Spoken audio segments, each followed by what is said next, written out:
సిరాజ్ అనే వ్యక్తి నేషనల్ కి సెలెక్షన్ అయ్యి ఆడిండు. మన బిహెచ్ఎల్ ఎంప్లాయీ కొడుకు తిలక్ వర్మ బిహెచ్ఎల్ ఎంప్లాయీ కొడుకు, ఆయన గిట మొన్న బ్రహ్మాండంగా నేషనల్ సెలెక్షన్ అయ్యి ఐపీఎల్ గిట ఆడడం జరిగింది. ఎగ్జాంపుల్ చాలా ఉన్నాయి. వివి లక్ష్మణ్ ఉన్నాడు, అజారుద్దీన్ ఉన్నాడు, చాలామంది ఉన్నారు. కాబట్టి ఆ విధంగా మీరు క్రీడల్లో రాణించినట్టయితే, ఒక లీడర్ మంచి పని చేస్తే ఈ కాన్స్టిట్యున్సీకి హైదరాబాద్ చుట్టుముట్టే గుర్తుపడతారు. క్రీడాకారుణ్ణి నేషనల్ లెవెల్లో గుర్తుపడతారు, రెడ్ కార్పెట్ వేసి తీసుకుపోతారని చెప్తా ఉన్నా మీ అందరికీ. ఆ స్థాయికి ఎదగాలని మిమ్మల్ని కోరుకుంటా ఉన్నా. క్రీడలో ఉన్నంత స్వీట్నెస్, ఫిజికల్గా ఫిట్నెస్గా మీరు రాణించినట్టయితే, చదువుతో పాటు క్రమశిక్షణ క్రీడా రంగాన్ని ఎంచుకున్నట్టయితే బ్రహ్మాండంగా మీరు ముందుకు పోవడానికి ఆస్కారం ఉంటుందని మీ అందరికీ తెలియజేస్తా ఉన్నాను.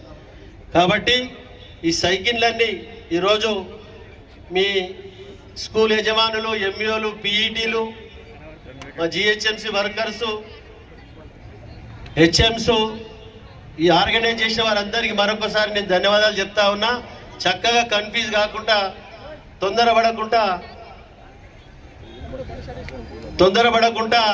మీరందరూ మీ కేటగిరీ వైజ్ సైకిళ్ళని, boys and girls category wise అలగ్ ఉన్నాయి, మండల్ వైజ్ ఉన్నాయి. అవన్నీ తీసుకొని మీరు సైకిల్ మీద స్కూల్కు రావాలి, ఇంటర్మీడియట్ కాలేజ్కి రావాలి, డిగ్రీ కాలేజ్కి రావాలి. మీ మమ్మీ డాడీతో ఇక్కడ సైకిల్ దొక్కించాలి.